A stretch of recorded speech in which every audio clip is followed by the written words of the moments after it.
છેલ્લા 4 લેક્ચર છે આપણે પૃષ્ઠ રસાયણ અભ્યાસ કરી રહ્યા છીએ. એમાંનો એક પાઠ અધિશોષણ, એના ઉપયોગો, એના પ્રકારો, એના જેડબલ્યુ નીટ ને એમસીક્યુ આપણે ડિસ્કશન કરી ગયા. હવે આગળ ટોપિક જે છે એ સેકન્ડ નંબરનો એટલે કે પાર્ટ 2 જે છે આપણે શરૂ કરવા જઈ રહ્યા છીએ.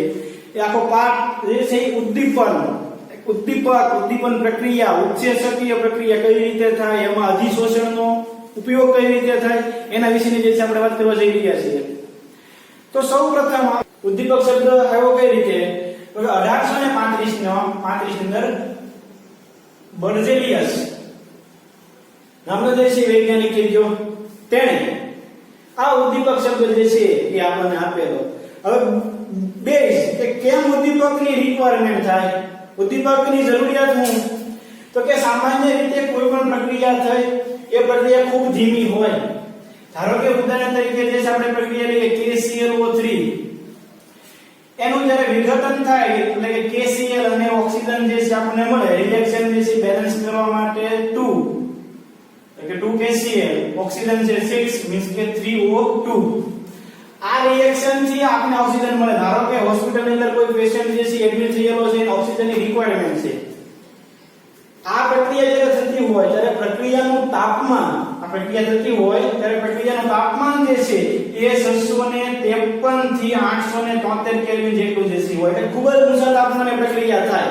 આ પ્રક્રિયા પૂર્ણ થવા માટે ધારો કે મિનિમમ 5 કલાક કરતા પણ જે છે વધારે સમય લાગતો એટલે ખૂબ વધારે સમય લાગે. આપણે પેશન્ટ હોસ્પિટલમાં એડમિટ છે અને ઓક્સિજનની રિક્વાયરમેન્ટ ખૂબ જ છે, ખૂબ ઝડપથી ઓક્સિજન જોતો છે, તો આ પ્રક્રિયા ખૂબ ધીમી છે, ઓક્સિજન મળશે નહીં, વાર લાગે. તો પણ આ રિએક્શન જે છે KClO3 નું વિઘટન જે છે એ કોઈ પદાર્થની હાજરીમાં કરવામાં આવે તો KCl અને ઓક્સિજન જે છે આપણને ખૂબ ઝડપથી મળે. હવે પદાર્થ કયો લઈએ તો કે MnO2 જે છે લઈએ. આ પ્રક્રિયા આટલા તાપમાને થાય છે એના કરતા નીચા તાપમાને 450 થી 550 કે 600 કેલ્વિન તાપમાને આ રિએક્શન શક્ય બનશે. જે પ્રક્રિયા 4 કલાકમાં પૂર્ણ થાય છે એના બદલે પ્રક્રિયા 15 થી 20 મિનિટમાં ખૂબ જ ઝડપથી પૂર્ણ થઈ જાય. એવું કેમ બને? તો કે આપણે MnO2 નો ઉપયોગ કર્યો છે. તમે તાપમાન જે છે એ 400 થી 450 500 સુધીમાં રિએક્શન થઈ જાય, ઝડપથી તમને ઓક્સિજન મળે એટલે કે હોસ્પિટલમાં જે પેશન્ટ એડમિટ થયેલો છે એને ઝડપથી ઓક્સિજન મળે. આ પ્રક્રિયા ઝડપથી છે એના માટેનું કારણભૂત કોણ છે? તો કે MnO2 એ શું કર્યો તો કે પ્રક્રિયાનો વેગ વધાર્યો.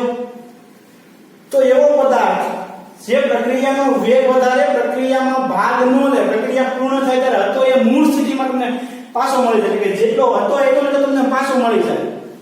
તો આ જે પદાર્થ જે છે એને ઉદ્દીપક કહેવાય. આખી પ્રક્રિયા છે ને ઉદ્દીપન પ્રક્રિયા કહેવાય. એટલે કે એવો રાસાયણિક પદાર્થ જે પ્રક્રિયાનો વેગ વધારે અને પ્રક્રિયા જે છે ઝડપથી પૂર્ણ કરે, યોગ્ય પ્રક્રિયા પરિસ્થિતિ ઉત્પન્ન કરે, પ્રક્રિયાને અંતે તમને જે છે જેટલો હતો એટલો પાછો મળી જાય, તો એ પ્રક્રિયાને ઉદ્દીપક કહેવાય. એ આખી જે એ પદાર્થને ઉદ્દીપક કહેવાય, એ પ્રક્રિયાને જે છે એ ઉદ્દીપન પ્રક્રિયા કહેવાય. આ જે સરળતાથી પ્રક્રિયા છે બર્ઝેલિયસ નામના વૈજ્ઞાનિકે જે છે સૌપ્રથમ આપણને કીધેલું. એટલે કે ઉદ્દીપક જે છે આ રીતે આપણે ખૂબ જ ઉપયોગી થઈ શકે. હવે આ રિએક્શન જે છે કોઈ પણ થતી હોય તો દરેક વખતે ઉદ્દીપક જે છે ઉપયોગી ન બને. કારણ જે છે એ ઉદ્દીપક વિષ તરીકે પણ જે છે કાર્ય કરતો હોય. તો ઉદ્દીપકીય વિષ તરીકે કાર્ય કરતો હોય તો કે ઉદ્દીપક સાથે કોઈ અશુદ્ધિ હોય તો પ્રક્રિયા જે છે ધીમેથી થાય. તો એ આપણા માટે જે છે કેવો થાય? નુકસાનકારક. અમુક જે છે ઉદ્દીપક પ્રવર્ધક તરીકે જે છે કામ કરતા હોય એટલે ઉદ્દીપકની હાજરીમાં એક બીજો પદાર્થ જો હાજર હોય તો પ્રક્રિયા ઝડપથી થઈ શકે. ઉદ્દીપકીય વિષ તો કે સલ્ફર ડાયોક્સાઇડ નું જ્યારે ઓક્સિજનની હાજરીમાં દહન થાય તમને સલ્ફર ડાયોક્સાઇડ મળે ત્યારે V2O5 ઉદ્દીપક હોય. એ V2O5 સાથે ધારો કે કોપરની અશુદ્ધિ છે, એ પદાર્થ V2O5 સાથે કોપર અશુદ્ધિ તરીકે છે, તો એ કોપર જે છે આ પ્રક્રિયા જે V2O5 ની સક્રિયતા છે એના પર અસર કરશે એટલે પ્રક્રિયા ઝડપથી થવા દેશે નહીં. તો આ Cu જે છે એ ઉદ્દીપકીય વિષ કહેવાય. પ્રવર્ધક તરીકે આપણે એમોનિયાની બનાવટ N2 + H2 gives NH3 પ્રક્રિયા આપણે બેલેન્સ કરતા નથી.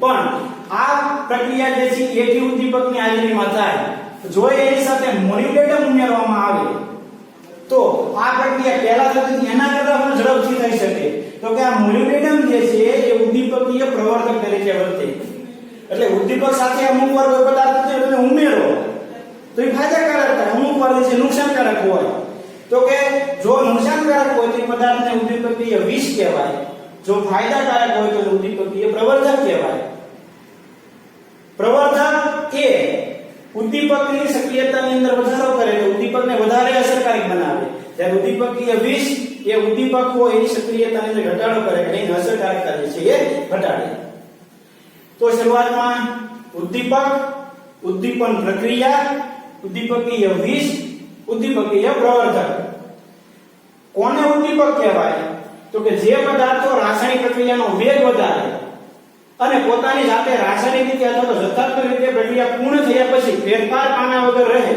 તે પદાર્થને ઉદ્દીપક કહેવાય અને આ જે ઘટના છે ઘટનાનું કહેવાય ઉદ્દીપન ઉદાહરણ તરીકે પોટેશિયમ ક્લોરાઇડ જે છે વિઘટનની પ્રક્રિયા આપેલી છે આટલા તાપમાને પ્રક્રિયા થાય તો તમને KCl અને ઓક્સિજન મળે ખૂબ પ્રક્રિયા ધીમી છે ખૂબ વધારે સમય લે પણ જો એની અંદર MnO2 જે છે ઉમેરવામાં આવે તો MnO2 જે છે એની હાજરીમાં પ્રક્રિયા જે છે નીચા તાપમાને અને ખૂબ જે છે ઝડપથી થાય એટલે કે ઝડપથી જે છે ઓક્સિજન અને KCl મળે તો આપણા માટે ફાયદાકારક છે તો આ MnO2 શું છે ઉદ્દીપક છે નીચા તાપમાને અને પ્રક્રિયા જે છે એ ઝડપથી થાય અને આપણા માટે ફાયદાકારક થાય તો મેઇન જે છે આપણે વ્યાખ્યા તરીકે યાદ રાખવું હોય તો કે પદાર્થ કે જે રાસાયણિક અને જથ્થાત્મક રીતે અપરિવર્તન રહે એટલે કે એનું પરિવર્તન ન થાય MnO2 જે ઉમેરો ત્યારે જેવો હતો ને એવો ને એવો પ્રક્રિયા પૂર્ણ થતા આપણને પાછો મળે રાસાયણિક પ્રક્રિયાના વેગમાં ફેરફાર કરે તો તેને ઉદ્દીપક કહેવાય અને આ ઘટનાને શું કહેવાય ઉદ્દીપન ટૂંકમાં વ્યાખ્યા યાદ રાખવા માટે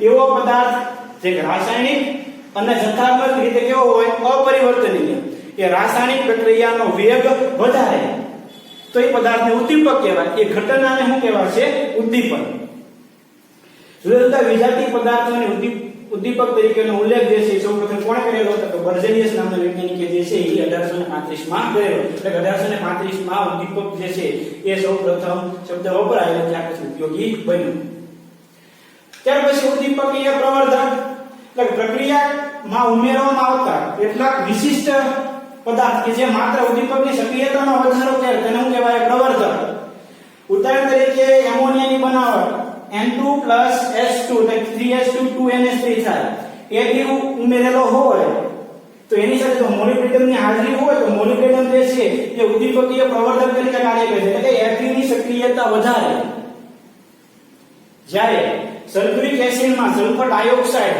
માંથી સલ્ફર ડાયોક્સાઇડ મેળવવામાં આવે ત્યારે V2O5 ઉદ્દીપક વપરાય જો V2O5 સાથે કોપર અશુદ્ધિ તરીકે હોય તો એ V2O5 ની સક્રિયતા કોપર જે છે ઘટાડે તો કોપર જે છે શું કહેવાય ઉદ્દીપકીય વિષ આપણે ચાર શબ્દ સમજ્યા ઉદ્દીપક ઉદ્દીપન પ્રક્રિયા ઉદ્દીપકીય પ્રવર્ધકો ઉદ્દીપકીય વિષ સરળતાથી આપણે યાદ રહેશે ઉદ્દીપક એટલે શું તો કે પદાર્થ કે જે રાસાયણિક અને જથ્થાત્મક રીતે અપરિવર્તન રહે એટલે કે એના રાસાયણિક ગુણધર્મોમાં કોઈ પ્રકારનો ફેરફાર ન થાય એના જથ્થામાં કોઈ પ્રકારનો ફેરફાર ન થાય અહીંયા MnO2 તમે ધારો કે 5 ગ્રામ ઉમેર્યો હોય તો પ્રક્રિયા અંતર તમને 5 ગ્રામ જેટલો પાછો મળે રાસાયણિક પ્રક્રિયાનો ફક્ત ને ફક્ત વેગમાં જે છે ફેરફાર કરે એટલે પ્રક્રિયાનો વેગ વધારે તો તેને ઉદ્દીપક કહેવાય આ ઘટના જે છે શું કહેવાય ઉદ્દીપન જે પદાર્થ ઉદ્દીપકની સક્રિયતામાં વધારો કરે એને ઉદ્દીપકીય પ્રવર્ધકો કહેવાય જે પદાર્થ ઉદ્દીપકની સક્રિયતામાં ઘટાડો કરે તો એ પદાર્થને ઉદ્દીપકીય વિષ કહેવાય સરળતાથી યાદ રહી જાય ઉદ્દીપક એટલે શું ઉદ્દીપન એટલે શું ઉદ્દીપકીય પ્રવર્ધકો એટલે શું અને ઉદ્દીપકીય વિષ એટલે શું સહેલાઈથી જે છે આપણને યાદ રહી જાય આપણે વાત કરી ઉદ્દીપન ત્યાર પછી ઉદ્દીપકીય વિષ અને ઉદ્દીપકીય પ્રવર્ધકો કોને ઉદ્દીપક કહેવાય તો કે એવો પદાર્થ જે રાસાયણિક પ્રક્રિયાનો વેગ વધારે, પ્રક્રિયાને અંતે જે ઉમેરો છે એટલો જ મૂળ અવસ્થામાં રાસાયણિક ફેરફાર થયા વગર આપણે પાછો મળે એ પદાર્થને શું કહેવાય? ઉદ્દીપક. એ ઘટનાને કહેવાય ઉદ્દીપન. ઉદ્દીપકીય વિષ. ઉદ્દીપકીય વિષ એટલે શું? તો કે ઉદ્દીપકીય વિષ એટલે એ પદાર્થ ઉદ્દીપકની સક્રિયતાની અંદર ઘટાડો કરે. ઉદ્દીપકની જે મૂળ સક્રિયતા હોય એમાં ઘટાડો કરે. એટલે કે ઉદ્દીપક જે કામ કરતું હોય રાસાયણિક પ્રક્રિયાનો વેગ વધારવાનો, પણ આ વિષ જે છે એ ઉદ્દીપકને નિષ્ક્રિય કરે. એટલે રાસાયણિક પ્રક્રિયાનો વેગ વધે નહીં. એટલે કે જે આપણો મૂળ હેતુ હતો કે પ્રક્રિયા ઝડપથી પૂરી કરી થવા દે નહીં, તો કે આ જે છે નુકસાનકારક છે, આપણા માટે ફાયદાકારક નથી. રાસાયણિક પ્રક્રિયાનો વેગ જે છે એ ઘટાડે. આને કારણે ઉદ્દીપકની સક્રિયતા ઘટે. ઉદ્દીપકની સક્રિયતા ઘટે એટલે રાસાયણિક પ્રક્રિયાનો વેગ ઘટે. ઉદ્દીપકીય પ્રવર્ધકો એટલે શું? તો ઉદ્દીપકીય પ્રવર્ધકો એટલે રાસાયણિક પ્રક્રિયામાં જે ઉદ્દીપક ઉમેર્યો એ ઉદ્દીપકને વધારે સક્રિય કરે. વધારે સક્રિય કરે એટલે ઉદ્દીપક જે છે વધારે સક્રિયતાથી પ્રક્રિયામાં જે છે ભાગ લે. વધારે સક્રિયતાથી ભાગ લે એટલે પ્રક્રિયા જે છે એવું બને ઝડપથી થાય, એટલે કે પ્રક્રિયા ઝડપથી પૂર્ણ થાય. આપણા માટે ફાયદાકારક. પ્રવર્ધક એટલે રાસાયણિક પ્રક્રિયાનો જે ઉદ્દીપક ઉમેર્યો છે એ ઉદ્દીપકને સક્રિય કરવાનો હેતુ છે. પ્રવર્ધક એટલે ઉદ્દીપકને સક્રિય કરે. ઉદ્દીપકને સક્રિય કરે એટલે રાસાયણિક પ્રક્રિયાનો વેગ વધે. રાસાયણિક પ્રક્રિયાનો વેગ વધે એટલે આપણા માટે ફાયદાકારક. આમાં ઉદાહરણ તરીકે તો કે હેબર પ્રોસેસમાં એમોનિયાની જે બનાવટ થાય એમાં આયર્ન ઉદ્દીપક સાથે મોલિક એટમ હોય તો પ્રવર્ધક તરીકે, સંપર્ક વિધિમાં V2O5 સાથે જો કોપરની શુદ્ધિ હોય તો એ ઉદ્દીપકીય વિષ તરીકે V2O5 ની સક્રિયતા ઘટાડે. હવે આ ઉદ્દીપક જે ઉમેર્યો ત્યારે જે ઘટના થઈ ઉદ્દીપન, તો આ ઉદ્દીપન જે છે એના બે પ્રકાર છે. એક સમાન ઉદ્દીપન અને બીજું જે છે વિષમાન ઉદ્દીપન.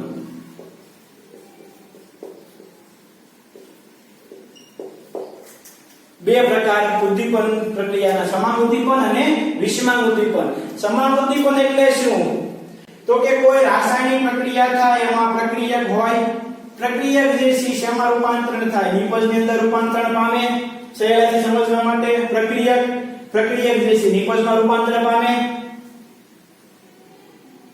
હવે જ્યારે પ્રક્રિયક અને નિપજમાં પ્રક્રિયક ધારો કે ઘન અવસ્થામાં હોય, તમે જે ઉદ્દીપક વાપરો છો એ ઉદ્દીપક પણ જો ઘન સ્થિતિની અંદર હોય, એટલે કે બંનેની ભૌતિક સ્થિતિ એક સરખી છે, બંનેની કલા, પ્રક્રિયક અને ઉદ્દીપક બંનેની કલા જો છે એ એક જ હોય, એટલે એક જ અવસ્થા હોય. બંને ઘન તો બંને ઘન, બંને પ્રવાહી તો બંને પ્રવાહી, બંને વાયુ તો બંને વાયુ, તો ત્યારે જે ઉદ્દીપન પ્રક્રિયા છે એને કહેવાય સમાન ઉદ્દીપન. પણ હંમેશા જે છે યાદ રાખવાનું, સમાન ઉદ્દીપન જે છે એ પ્રવાહી અને વાયુમાં જે છે જોવા મળશે. પ્રક્રિયક અને ઉદ્દીપક મોસ્ટલી સમાન ઉદ્દીપન જ્યારે થતું હોય ત્યારે પ્રવાહી અથવા તો વાયુ સ્થિતિમાં હોય. પ્રક્રિયક અને ઉદ્દીપક ની ભૌતિક સ્થિતિ એક સરખી હોય તો એ ઉદ્દીપન પ્રક્રિયાને સમાન ઉદ્દીપન કહેવાય. સમાન એટલે કે હોમોજીનિયસ, એટલે કે એક સરખી અવસ્થા, એટલે કે કલા એક સરખી હોય તો ત્યારે જે સમાન ઉદ્દીપન. જે પ્રકરણમાં પ્રક્રિયકો, નિપજો અને તેમાં લીધે ઉદ્દીપક બધા એક જ કલામાં હોય તો આ પ્રકરણને શું કહેવાય? સમાન ઉદ્દીપન કહેવાય. બધા જે છે એક જ અવસ્થાની અંદર હોય. ઉદાહરણ તરીકે રેડ ચેમ્બર વિધિની અંદર સલ્ફર ડાયોક્સાઇડનું રૂપાંતર સલ્ફર ટ્રાયોક્સાઇડમાં થાય ત્યારે ઉદ્દીપક તરીકે નાઇટ્રોજન મોનોક્સાઇડ જે છે લેવામાં આવે તો નાઇટ્રોજન મોનોક્સાઇડ જે છે જ્યારે ઉદ્દીપક તરીકે હોય એ વાયુ સ્થિતિમાં હોય. નિપજમાં જે છે એ મળતો સલ્ફર ટ્રાયોક્સાઇડ, પ્રક્રિયકમાં વપરાતો સલ્ફર ડાયોક્સાઇડ, ઓક્સિજન, બધાની ભૌતિક સ્થિતિઓ એક સરખી છે. કઈ સ્થિતિ છે? વાયુ સ્થિતિ છે. બધાની ભૌતિક સ્થિતિ એક સરખી હોય તો એ પ્રક્રિયાને શું કહેવાય? સમાન ઉદ્દીપનની પ્રક્રિયા. યાદ રાખજો, સમાન ઉદ્દીપન મોસ્ટલી જે છે તમને પ્રવાહી અને વાયુ સ્થિતિમાં જે છે તમને જોવા મળશે. બીજું ઉદાહરણ જે છે એસ્ટરનું જળ વિભાજન. એસ્ટરનું જળ વિભાજન એટલે એસ્ટરનું જલીય દ્રાવણ મીન્સ કે લિક્વિડ, પાણી પણ પ્રવાહી, એસિડની હાજરીમાં જળ વિભાજન થાય. એસ્ટરનું જળ વિભાજન એસિડની હાજરીમાં થાય. એસિડ એટલે H+ આયન એનું પણ જલીય દ્રાવણ એટલે એ પણ લિક્વિડ હોય. એસ્ટરના જળ વિભાજનને અંતે નિપજ તરીકે આપણને એસિટિક એસિડ એટલે મીન્સ કે કાર્બોક્સિલિક એસિડ અને આલ્કોહોલ જે છે મળે એનું પણ જે છે પ્રવાહી સ્થિતિમાં જલીય દ્રાવણમાં મળે મીન્સ કે એ પણ જે છે ની ભૌતિક સ્થિતિમાં પ્રવાહી હોય. એસ્ટરના જળ વિભાજનને અંતે જે નિપજ મળે એ પાણીની દ્રાવણમાં હોય મીન્સ કે એક્ટિવસ એ પણ પ્રવાહી, પ્રક્રિયકો પણ પ્રવાહી, ઉદ્દીપક પણ પ્રવાહી. તો આ જે પ્રક્રિયા છે એને કઈ કહેવાય? સમાન ઉદ્દીપનની પ્રક્રિયા. આપણે સમાન ઉદ્દીપન તો કે એવી રાસાયણિક પ્રક્રિયા આમાં પ્રક્રિયા મીન્સ કે રિએક્ટન્ટ R, પ્રોડક્ટ મીન્સ કે નિપજ P, કેટાલિસ્ટ મીન્સ કે ઉદ્દીપક. આ જે છે કાં તો લિક્વિડ હોય તો નિપજ પણ તમને પ્રવાહી મળશે મીન્સ કે લિક્વિડ મળે. ઉદ્દીપક તમે જે વાપરો એ પણ લિક્વિડ હોય અથવા તો ગેસિયસ અવસ્થામાં હોય પ્રક્રિયા. નિપજ પણ જે છે ગેસિયસ અવસ્થામાં હોય. ઉદ્દીપક તમે જે વાપરો છો ઉદ્દીપક પણ જો ગેસિયસ અવસ્થામાં હોય તો આ આખી પ્રક્રિયા જે છે એ સમાન ઉદ્દીપનની પ્રક્રિયા છે તેમ કહેવાય. શોર્ટમાં યાદ રાખવા માટે પ્રક્રિયા, નિપજ અને ઉદ્દીપક એક સરખી પ્રાવસ્થા, એક સરખી અવસ્થા, એક સરખી કલાની અંદર હોય તો ત્યારે જે પ્રક્રિયા થાય એને સમાન ઉદ્દીપનની પ્રક્રિયા કહેવાય. જેમાં જોવા મળશે ફક્ત ને ફક્ત પ્રવાહી અને વાયુની અંદર. હવે આપણે વાત કરવાની છે વિષનાંગ ઉદ્દીપન, હિટ્રોજીનિયસ કેટાલિસિસ. હિટ્રોજીનિયસ હવે તમને બધાને ખ્યાલ પડી ગયો કે આના કરતા સમાન ઉદ્દીપન કરતા માટે વિરુદ્ધ હશે, આના કરતા ઉલટું હશે. શું હશે? તો કે આ પ્રક્રિયકો આ જે છે એ નિપજ. તમે જે છે ઉદ્દીપક વાપરો એવું બની શકે પ્રક્રિયક તમે પ્રવાહી દીધો હોય, તમને નિપજ જે છે પ્રવાહી મળતી હોય એટલે પ્રક્રિયા તમે કેવી રીતે પ્રવાહી, નિપજ તમને પ્રવાહી મળે. જે તમે ઉદ્દીપક વાપરો એ ઘન હોઈ શકે. તો કે આ ત્રણની કલા જો અલગ અલગ થઈ ગઈ, અવસ્થા અલગ અલગ થઈ ગઈ તો એ પ્રક્રિયાને શું કહેવાય? વિષમાંગ ઉદ્દીપન. મોસ્ટલી વિષમાંગ ઉદ્દીપન જે છે ઘન અવસ્થામાં જોવા મળે. કેમ? તો કે જ્યારે વાયુ પદાર્થ હોય એટલે કે પ્રક્રિયક જે છે ગેસિયસ અવસ્થામાં હોય, ઉદ્દીપક જે છે મોસ્ટલી ત્યાં જે છે ઘન વાપરવામાં આવે એટલે કે ઘન પદાર્થની સપાટી પર વાયુ જે છે અધિશોષિત થાય, રાસાયણિક પ્રક્રિયા કરે, રાસાયણિક પ્રક્રિયાની અંદર ત્યાંથી મુક્ત થાય. એટલે કે વિષમાંગ અધિશોષણ જે છે, વિષમાંગ અધિશોષણ સૌથી વધારે ઘન અવસ્થા ધરાવતો ઉદ્દીપક જે છે વપરાય અને ત્યારે એ ઉદ્દીપન પ્રક્રિયા થાય. અહીંયા ધારો કે તમને આ ગેસિયસ અવસ્થામાં નિપજ મળતી હોય તો ઉદ્દીપક જે છે ઘન અવસ્થામાં છે મીન્સ કે કલા બદલાણી, અવસ્થા બદલાણી, ગેસ સોલિડ ગેસ અવસ્થા બદલાણી એટલે કઈ છે? વિષમાંગ ઉદ્દીપનની પ્રક્રિયા. સમાન ઉદ્દીપન પ્રવાહી અને વાયુમાં થાય. વિષમાંગ ઉદ્દીપન જે છે ઘન સૌથી વધારે ઉદ્દીપક જો વપરાતો હોય ઘન અવસ્થા વાળો હોય તો આ રીતે જે છે વિષમાંગ ઉદ્દીપન આપણે સમજી શકીએ. ઉદાહરણ તરીકે લઈએ સલ્ફર ડાયોક્સાઇડ. જ્યારે ઓક્સિજન સાથે પ્રક્રિયા કરે અને સલ્ફર ડાયોક્સાઇડ ની અંદર રૂપાંતર પામે જો તમે પ્લેટિનમ અથવા તો V2O5 બેમાંથી કોઈ પણ ઉદ્દીપક લઈ શકો તો આ sulphur dioxide, oxygen, sulphur trioxide બધા કઈ અવસ્થામાં છે? ગેસિયસ અવસ્થામાં, વાયુરૂપ સ્થિતિમાં. જ્યારે V2O5 જે છે કઈ અવસ્થામાં હોય? ઘન અવસ્થામાં. તો આ પ્રક્રિયાને જે છે કઈ પ્રક્રિયા કહેવાય? વિષમાંગ ઉદ્દીપનની પ્રક્રિયા કહેવાય. તો આ રીતે જે છે આપણે વિષમાંગ ઉદ્દીપન સરળતાથી સમજી શકીએ. સ્લાઇડ થી જોઈ લઈએ. સૌપ્રથમ સમાન ઉદ્દીપન એટલે જે પ્રક્રિયામાં પ્રક્રિયકો, નિપજો અને તેમાં લીધેલ ઉદ્દીપક બધા એક જ કલામાં હોય, પ્રવાહી અથવા તો વાયુ, તો પ્રક્રિયાને શું કહેવાય? સમાન ઉદ્દીપન કહેવામાં આવે. આપણે સૌપ્રથમ સમજવા માટે મેં ઘનના ઉદાહરણથી તમને સમજાવ્યું કે ત્રણ ઘન છે મીન્સ કે અવસ્થા એક સરખી છે તો સમાન ઉદ્દીપન કહેવાય. પણ યાદ રાખવાનું એમાં ફક્ત ને ફક્ત બે જ અવસ્થા વાળા પ્રક્રિયા નિપજ અથવા તો ઉદ્દીપક હોઈ શકે, પ્રવાહી અથવા તો વાયુ, ત્યારે એમાં ઘન આવશે નહીં. ઉદાહરણ તરીકે રેડ ચેમ્બરમાં સલ્ફર ડાયોક્સાઇડમાં NO ની હાજરીમાં જે ઓક્સિડેશન થાય ત્રણ એક સરખી અવસ્થામાં. એસ્ટરના જળ વિભાજનની પ્રક્રિયા થાય બધા જે છે પ્રવાહી સ્થિતિમાં હોય. સુક્રોઝ એટલે કે C12H2O11 એનું જલીય દ્રાવણ બનાવ્યું એનું જે છે એસિડની હાજરીમાં જળ વિભાજનની પ્રક્રિયા થાય એટલે એસિડ ઉદ્દીપક તરીકે વાપરો તમને ગ્લુકોઝ અને ફ્રુક્ટોઝ મળે તો આ પ્રક્રિયામાં જો તો બધા જલીય છે મીન્સ કે પ્રવાહી અવસ્થામાં છે તો ત્યારે જે છે એ સમાન ઉદ્દીપનની પ્રક્રિયા થઈ એમ કહેવાય. ઓઝોનનું જે છે એ વિઘટન, ઓઝોનમાંથી ડાયોક્સિજન મળે તો એનો ઉદ્દીપક તરીકે વપરાય તો એ પ્રક્રિયા પણ સમાન ઉદ્દીપનની છે. ખાસ યાદ રાખજો આગળ એક્ઝામ એક આવી ગયેલો ક્વેશ્ચન છે કે ઓઝોનના વિઘટનની અંદર કયો ઉદ્દીપક વપરાય? Nitrogen monoxide. કયો ઉદ્દીપક વપરાય? Nitrogen monoxide. ત્યાર પછી કાર્બન મોનોક્સાઇડ નું ઓક્સિડેશન સમાન ઉદ્દીપનના ઉદાહરણથી થશે. ઉદ્દીપક તરીકે જે છે કોણ વપરાશે? Chlorine CO+O2. ક્લોરીન ઉદ્દીપક CO2. તો આ જે છે chlorine gas, carbon monoxide gaseous, oxygen gaseous, CO2 gas બધા જે છે એ પ્રવાહ વાયુ સ્થિતિમાં. તો આ પ્રક્રિયા જે છે કઈ થશે? સમાન ઉદ્દીપનની થશે. આગળ હવે વિષમાંગ ઉદ્દીપન સમજી ગયા આપણે. ઉદ્દીપન પ્રક્રિયામાં પ્રક્રિયકો, ઉદ્દીપક ભિન્ન કલામાં હોય તો તેવા ઉદ્દીપનને શું કહેવાય? વિષમાંગ ઉદ્દીપન કહેવાય. વપરાતા ઉદ્દીપકને શું કહેવાય? વિષમાંગ ઉદ્દીપક. મીન્સ કે પ્રક્રિયકો, ઉદ્દીપક અને નિપજ બધાની સ્થિતિ કેવી હોય? અલગ અલગ હોય, એક સરખી હોય નહીં. ત્યારે જે ઘટના થઈ એને કહેવાય વિષમાંગ ઉદ્દીપન. સંપર્ક વિધિની અંદર V2O5 નો ઉપયોગ કરો તો ઘન અવસ્થામાં હોય, આ બધા વાયુ સ્થિતિમાં. ઘણીવાર પ્લેટિનમ વાપરાય તો પ્લેટિનમ ઘન, તો પ્લેટિનમની સપાટી પર આયનનું અધિશોષણ થાય, ત્યાં રાસાયણિક પ્રક્રિયા થાય, એમાં સલ્ફર ટ્રાયોક્સાઇડ બને, સલ્ફર ટ્રાયોક્સાઇડ ત્યાંથી મુક્ત થાય. તો આ જે છે પ્રક્રિયા એ વિષમાંગ ઉદ્દીપનની પ્રક્રિયા થઈ. હેબર પ્રોસેસ નાઇટ્રોજન હાઇડ્રોજન પ્રક્રિયા કરશે એથી ઉદ્દીપકની હાજરીમાં તમને જે છે એ એમોનિયા મળે તો આયર્નના ઘન અવસ્થામાં હોય. જ્યારે આ ત્રણ જે છે વાયુ સ્થિતિની અંદર હોય તો આ પ્રક્રિયા કઈ થશે? વિષમાંગ ઉદ્દીપનની પ્રક્રિયા થાય. આગળ આવી ગયું મોલિબેટમ એ પ્રવર્ધક તરીકે આમાં વપરાય. ઓસ્વાલ્ડ પ્રોસેસ આગળ જે છે આપણે પી બ્લોક પાર્ટ 2 ની અંદર આવશે. નાઇટ્રિક એસિડની બનાવટ, એમાં નાઇટ્રોજન મોનોક્સાઇડની બનાવટ આવશે. ઓસ્વાલ્ડ પદ્ધતિથી આપણે નાઇટ્રોજન મોનોક્સાઇડ બનાવીશું. ત્યારે એમોનિયાની પ્રક્રિયા ઓક્સિજન સાથે પ્લેટિનમ ઉદ્દીપકની હાજરીમાં થાય તમને નાઇટ્રોજન મોનોક્સાઇડ મળશે, પાણીનો અણુ જે છે મુક્ત થશે.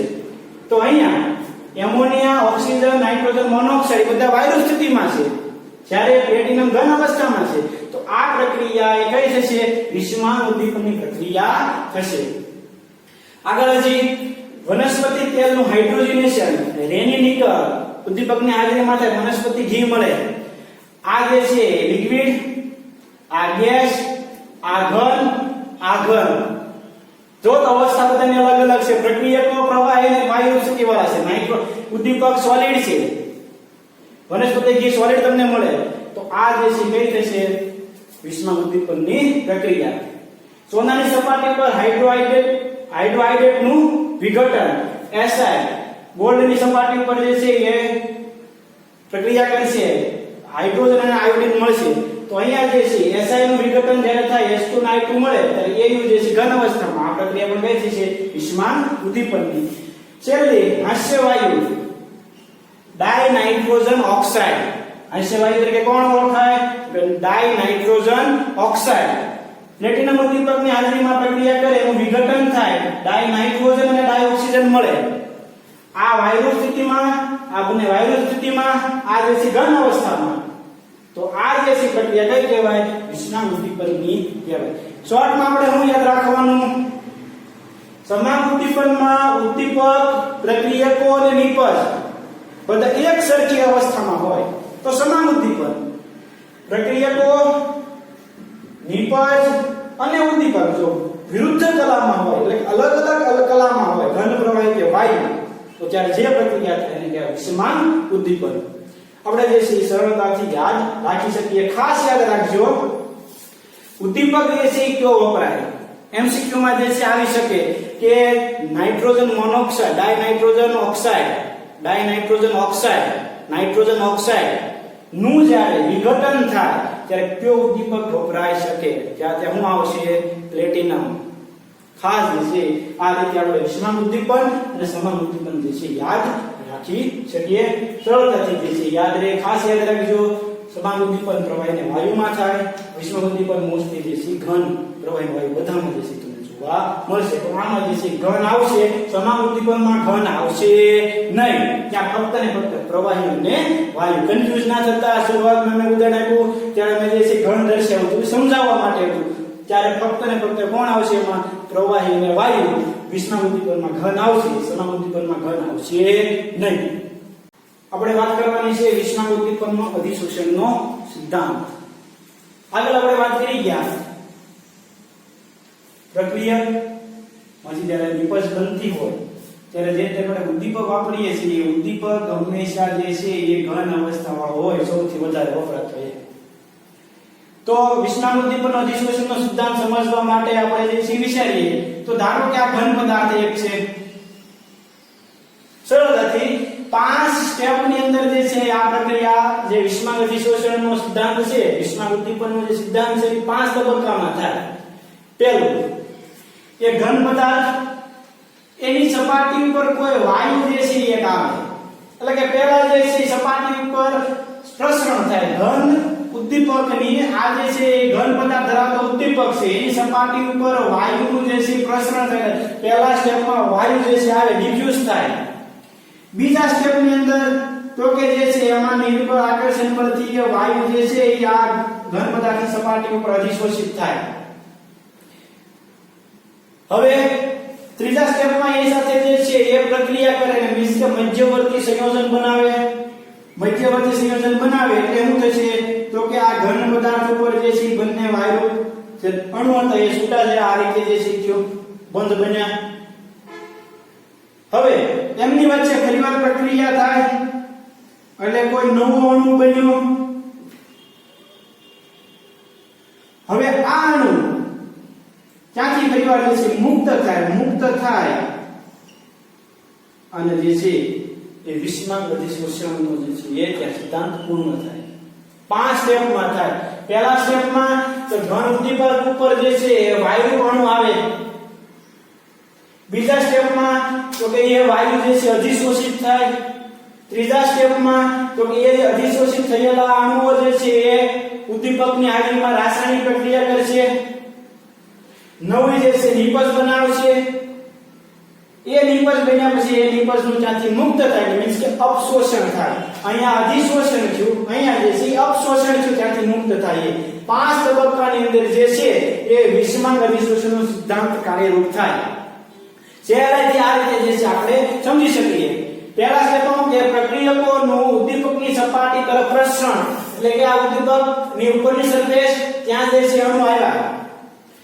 બીજું, પ્રક્રિયા ઉદ્દીપકની સપાટી પર પ્રક્રિયક અણુઓનું અધિશોષણ, અહીંયા હું છું અધિશોષણ.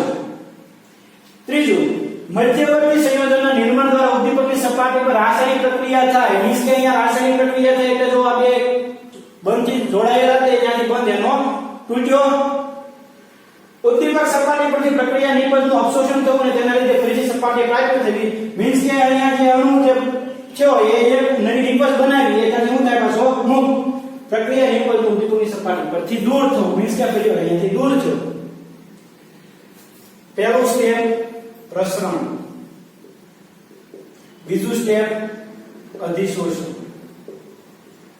ત્રીજું સ્ટેપ રાસાયણિક પ્રક્રિયા.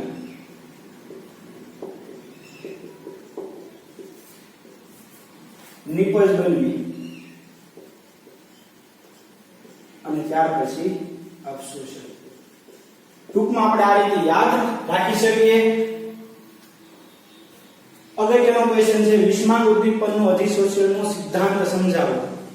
તો આપણે આધુનિક અધિશોષણ સિદ્ધાંત મુજબ ઉદ્દીપિત સક્રિયતા ઉદ્દીપકની સપાટી પર સ્થાનીકૃત થાય. આ 5 સ્ટેપની અંદર થાય.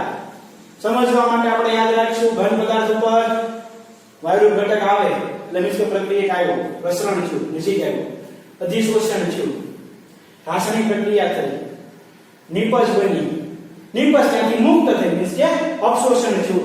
એનસીઈઆરટી માં આપેલી જે આકૃતિ દ્વારા પ્રક્રિયાના અણુ એ ઘન પદાર્થની સપાટી ઉપર આવ્યા, મીન્સ કે પ્રસરણ થયું, અધિશોષણ થયું, મધ્યવર્તી નિપજ બનાવી, મીન્સ કે રાસાયણિક પ્રક્રિયા થઈ, ત્યાંથી જે છે નિપજનું જે છે દૂર થાય, મીન્સ કે અપશોષણ થયું, ફરીવાર જે છે ઉદ્દીપક આપણે હતો એ મૂળ સ્થિતિમાં પાછો મળી જાય. અહીંયા જે હતો એ અહીંયા તમને મળી જાય. વિશ્વમાં અધિશોષણનો સિદ્ધાંત આ રીતે છે, કારણભૂત છે. ધારો કે તમને આમાં જે છે ખ્યાલ ન આવે તો આ રીતે તમે યાદ રાખી શકો.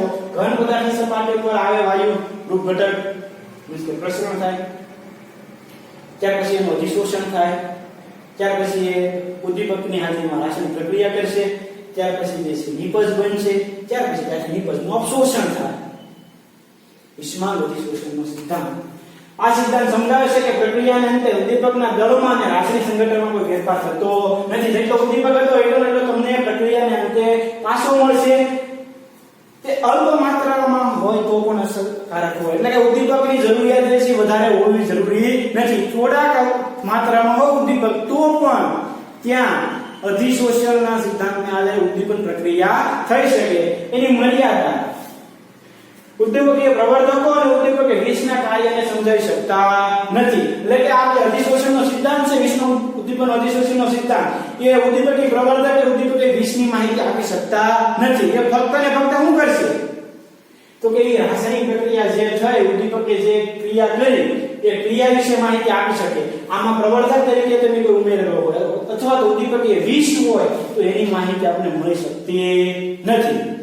ઉદ્દીપકની અગત્યની ખાસિયતો બે વસ્તુને આપણે વાત કરવાની છે. એક સક્રિયતા. અસક્રિયતા એટલે શું તો કે ઘન પદાર્થ હોય, એટલે કે ઉદ્દીપક તરીકે આપણે ઘન પદાર્થ લઈએ છીએ, એની સપાટી ઉપર કોઈ અણુ જે છે અધિશોષિત થાય. કોણ અધિશોષિત થાય તો કે પ્રક્રિયક. આ પ્રક્રિયક જે અધિશોષિત થયો ને એ ગતિશીલ રહેવો જોઈએ. કેવો રહેવો જોઈએ? ગતિશીલ. એટલે કે અહીંયા એ સ્થિર ન રહેવો જોઈએ. પ્રક્રિયક આવ્યો, અધિશોષિત થયો, રાસાયણિક પ્રક્રિયા થઈ, નિપજ મળી, ત્યાંથી એ જે છે મુક્ત થઈ અને ફરીવાર એ ઉદ્દીપક જે છે સક્રિય થઈ જાય. એટલે કે ઉદ્દીપકની સપાટી ઉપરથી ઝડપથી એ સહેલાઈથી મુક્ત થઈ શકવો જોઈએ. એ સપાટી પર સ્થિર રહેવો જોઈએ નહીં. એટલે કે આ પ્રબળતા એની સાથે જોડાયેલો રાસાયણિક પ્રક્રિયા થઈ ત્યાંથી મુક્ત થઈ જવો જોઈએ. મીન્સ કે સક્રિયતા ઉપર જે છે આધાર રાખે.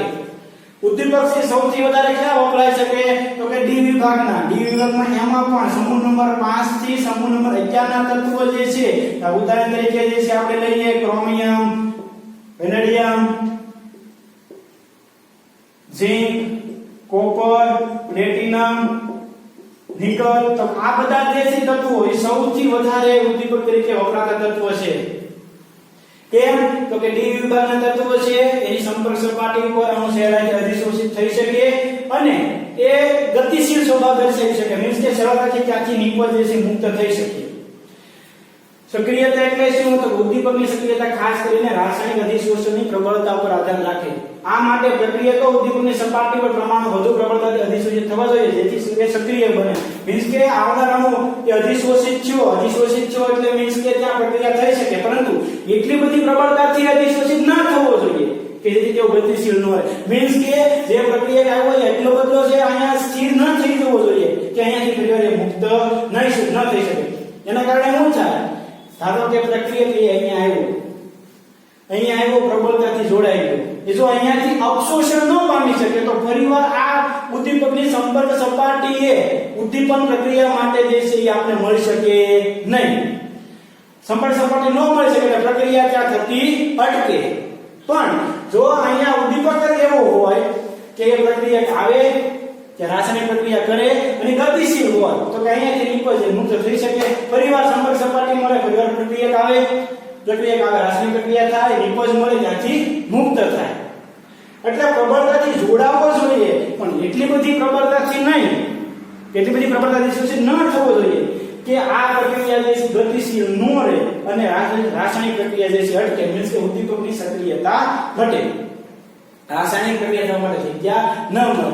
સૌથી વધારે જે છે ઉદ્દીપક તરીકે કોણ વપરાય તો કે સમૂહ 5 થી સમૂહ 11 ના ધાતુઓ જે છે વપરાય. તેમાં સમૂહ 7 અને 9 vanadium, chromium, manganese, iron, cobalt, nickel, copper. તો આ બધા જે છે સૌથી વધારે ઉદ્દીપક તરીકે વપરાતી ધાતુ તત્વ છે. ડી વિભાગના તત્વ છે સૌથી વધારે 5 થી 11 ના તત્વો જે છે વપરાય. એમાં સૌથી વધારે સક્રિયતા કોની હોય તો કે સમૂહ 7 અને 9 ના, એટલે કે 7, 8 અને 9 એ ત્રણ સમૂહના જે તત્વ છે એની ઉદ્દીપક તરીકે ઉપયોગ થવાની વૃત્તિ જે સૌથી વધારે છે, કારણ કે એની સક્રિયતા ખૂબ જ વધારે છે. એ આવનાર પ્રક્રિયાના અણુને પોતાની અધિશોષિત કરે, રાસાયણિક પ્રક્રિયા કરે અને ગતિશીલ સ્વભાવ જે છે દર્શાવે, મીન્સ કે ત્યાંથી નિપજના અણુ જે છે એ અવશોષણ થઈ શકે. તો આ વાત થઈ ઉદ્દીપકની સક્રિયતાની. આપણે આમાં શું યાદ રાખવાનું તો મેઇન જે છે અગત્યનું આ કે સમૂહ 5 થી 11 ના તત્વો, આવર્ત કોષ્ટકમાં સમૂહ નંબર 5 થી 11 ના તત્વો એ સૌથી વધારે જે છે સક્રિયતા દર્શાવે. હાઇડ્રોજનની ઓક્સિજન સાથે પ્રક્રિયા પ્લેટિનમની હાજરીમાં થાય અને પાણી મળે. એમાં સૌથી વધારે કયો જે છે મહત્તમ સક્રિયતા દર્શાવતા સમૂહના તત્વો કે 7, 8 અને 9. આ જે છે આપણે ખાસ યાદ રાખીશું કે 5 થી 11 ના સમૂહના તત્વો સક્રિયતા દર્શાવે. એમાં સૌથી વધારે 7, 8 અને 9. ઉદાહરણ તરીકે કયા ધાતુ તત્વો? Indium, chromium, manganese, iron, cobalt, nickel અને કોપર સૌથી વધારે સક્રિયતા દર્શાવતા તત્વો છે. સૌથી વધારે ઉદ્દીપક તરીકે વપરાતી ધાતુ તત્વો રહેશે. આ બધા જે છે ક્યાં છે? સંક્રાંતિ તત્વો, ડી વિભાગના તત્વો. આપણે જે છે આગળ ડી અને એફ બ્લોક એલિમેન્ટનો અભ્યાસ કરીશું ત્યારે ફરીવાર જે છે બધા તત્વોનો ઉદ્દીપકીય ગુણધર્મ રીતે આપણે ઉપયોગ કરીએ એની આપણે માહિતી મેળવીશું. હવે વાત કરવાની છે ઉદ્દીપકની વર્ણનાત્મકતા. વર્ણનાત્મકતા એટલે શું? તો કે આપણે ઉદ્દીપકનો ઉપયોગ કરીએ, પ્રક્રિયકો આ એક સરખા હોય પણ તમને નિપજ જે છે એ અલગ અલગ મળી શકે. આ જે છે પ્રક્રિયકો કેવા હોય? એક સરખા. નિપજ કેવી હોય? અલગ અલગ. તો એના માટે કારણભૂત કોણ છે? તો કે ઉદ્દીપક. વર્ણનાત્મકતા એટલે શું? સિલેક્ટિવિટી. વર્ણનાત્મકતા એટલે શું? તો ધારો કે મારે મિથેન મેળવવો છે, તો મિથેન મેળવવા માટે પ્રક્રિયકો ક્યાં ક્યાં છે? તો કે કાર્બન મોનોક્સાઇડ અને હાઇડ્રોજન એ પ્રક્રિયા કરે, મિથેન મળે, CH4 ડાયહાઇડ્રોજન વાયુ મુક્ત થાય. આ જે છે ગેસિયસ ફોર્મની અંદર, હાઇડ્રોજન ગેસિયસ ફોર્મમાં, કાર્બન મોનોક્સાઇડ ગેસિયસ ફોર્મમાં, 3H2. મારે મિથેન મેળવવો હોય તો હું પ્લેટિનમ ઉદ્દીપકનો ઉપયોગ કરું. ધારો કે અહીંયા આ પ્લેટિનમના બદલે હું કોપરનો ઉપયોગ કરું તો મને જે છે એ મિથેન ન મળે, તો મને જે છે એ ફોર્માલ્ડિહાઇડ મળશે. તો આ છે સિલેક્ટિવિટી, વર્ણનાત્મકતા. મીન્સ કે પ્રક્રિયકો એક સરખા હોય, તમે ઉદ્દીપક બદલો એટલે નિપજ બદલાય. એને ઉદ્દીપકની વર્ણનાત્મકતા કહેવાય. પ્રક્રિયકો એક સરખા, તમે ઉદ્દીપક બદલો એટલે નિપજ બદલાય. ઉદ્દીપકની વર્ણનાત્મકતા એટલે જ્યારે પ્રક્રિયકો સમાન હોય, પ્રક્રિયા પરિસ્થિતિ પણ સમાન, તો તેમાંથી અનેક નિપજો શક્ય બને. જ્યારે કોઈ ઉદ્દીપક વડે ચોક્કસ નિપજ ઉત્પન્ન કરવાની દિશામાં જવાની ક્ષમતા. એટલે કે આપણે કઈ નિપજ મેળવવી છે, નિપજને આધારે આપણે ઉદ્દીપકને જે છે એ યોગ્ય ગણવાનો, એટલે કે ઉદ્દીપકને આપણે સિલેક્ટ કરવાનો, એ એની વર્ણનાત્મકતા. ઉદ્દીપકની વર્ણનાત્મકતા એટલે શું? આપણે જે નિપજ મેળવ્યું હોય ને એ નિપજની આધારે આપણે ઉદ્દીપક જે છે નક્કી કરવાનું. પ્રક્રિયકો એક સરખા છે.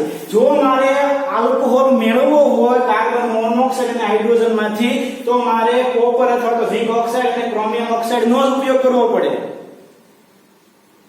નિપજની આધારે ઉદ્દીપકને સિલેક્ટ કરવાનું, એ એની સિલેક્ટિવિટી મીન્સ કે વર્ણનાત્મકતા. પ્રક્રિયકો એક સરખા, ઉદ્દીપક બદલાય એટલે નિપજ બદલાય. આ દર્શાવે છે કે ઉદ્દીપક એ પ્રક્રિયા સ્વભાવ ખૂબ જ વર્ણનાત્મક છે. એટલે કે આપેલ ઉદ્દીપક કોઈ ખાસ પ્રક્રિયા માટે વર્તે છે કે નહીં, કે બધી પ્રક્રિયા માટે. એટલે કે આપેલ ઉદ્દીપક કોઈ ખાસ પ્રક્રિયા માટે વર્તે નહીં કે બધી પ્રક્રિયા માટે. ઉદ્દીપક છે કોઈ ચોક્કસ પ્રક્રિયા માટે વપરાય. મારે જો મિથેન મેળવવું હોય તો પ્લેટિનમ જ જોઈએ, ત્યાં કોપર વાપરી શકું નહીં, ત્યાં હું ઝિંક ઓક્સાઇડ અને ક્રોમિયમ ઓક્સાઇડનો ઉપયોગ કરી શકું નહીં. જો એનો ઉપયોગ કરું તો મને શું મળે? મિથેનોલ. કોપર વાપરું તો મને શું મળે? ફોર્માલ્ડિહાઇડ. પણ મારે મિથેન મેળવવો હોય તો ઉપયોગ કરવો પડે પ્લેટિનમનો જ ઉપયોગ કરવો પડે. તો આપણે મિથેન મેળવવા માટે આ પ્લેટિનમ જે છે શું છે? વર્ણનાત્મક છે. ફોર્માલિટી મેળવવા માટે કોકોર શું થાય વર્ણનાત્મકતા દર્શાવે કહેવાય ટૂંકમાં એક પદાર્થ એક પ્રક્રિયા ઉદ્દીપક તરીકે વર્તે છે પરંતુ તે અન્ય પ્રક્રિયાઓને ઉદ્દીપિત કરવામાં નિષ્ફળ નીવડે પ્લેટિનમ માંથી હું ક્યારે ફોર્માલિટી મેળવી શકું નહીં એટલે કે યોગ્ય નિપજ મેળવવા માટે યોગ્ય ઉદ્દીપકનો ઉપયોગ એ ઉદ્દીપકની વર્ણનાત્મકતા થાય તો મિત્રો આજે આપણે વાત કરી ઉદ્દીપન એમાં ઉદ્દીપકીય વિષ ઉદ્દીપકીય પ્રવર્ધકો સમાંગ ઉદ્દીપન વિષમાંગ ઉદ્દીપનમાં અધિશોષણનો સિદ્ધાંત ત્યાર પછી ઉદ્દીપકની સક્રિયતા અને ઉદ્દીપકની વર્ણનાત્મકતા ખાસ અગત્યના ટોપિક છે કયા પ્રક્રિયા માટે કયો ઉદ્દીપક વાપરવો એ સમાંગ ઉદ્દીપન અને વિષમાંગ ઉદ્દીપન જે આપણે શીખ્યા ત્યારે ખાસ આપણે યાદ રાખવાનું જે છે આપણે સમજી ગયા બધું જે છે તમારે સ્લાઇડ જે છે એને પોઝ કરીને હોમવર્કમાં જે છે એક વાર તમારે લખવાનું ખાસ ઉદ્દીપક કયો વપરાય છે એ યાદ રાખજો ખાસ કયો ઉદ્દીપક વપરાય છે એ યાદ રાખજો ઉદાહરણ તરીકે ઉદ્દીપક યાદ રાખવા માટે સમાંગ ઉદ્દીપનમાં નિપજ માટે આ ઉદ્દીપક એસ્ટર જળ માટે એસિડ વપરાય ખાંડ એટલે કે સુક્રોઝ જળ માટે એસિડ વપરાય ઓક્સિજન એટલે કે ઓઝોન ના વિઘટન માટે નાઇટ્રોજન મોનોક્સાઇડ કાર્બન ડાયોક્સાઇડ મેળવવો હોય CO અને ઓક્સિજન આદિ તો ક્લોરીન વિષમાંગ ઉદ્દીપન માટે સલ્ફર ડાયોક્સાઇડ પ્લેટિનમ હેબર વિધિમાં આયર્ન ઓસોલ પદ્ધતિમાં નાઇટ્રોજન મોનોક્સાઇડ મેળવવા માટે પ્લેટિનમ વનસ્પતિ ઘીમાં નિકલ એસએન વિઘટન માટે ગોલ્ડ અને ડાઈ નાઇટ્રોજન ઓક્સાઇડ વિઘટનમાંથી નાઇટ્રોજન ઓક્સાઇડ મેળવવા માટે પ્લેટિનમ મીન્સ કે કયો ઉદ્દીપક એ વપરાય એ આપણે યાદ રાખવાનું એમસીક્યુ માટે નેક્સ્ટ આપણે ઉદ્દીપકની પ્રક્રિયાનો અભ્યાસ પૂરો કરીશું એટલે તરત આપણે એના એમસીક્યુ જે સોલ્વ કરી લઈશું અહીંયા સુધીનું જે તમે ક્લિયર કરજો કોઈ ડાઉટ હોય તો પૂછી લેજો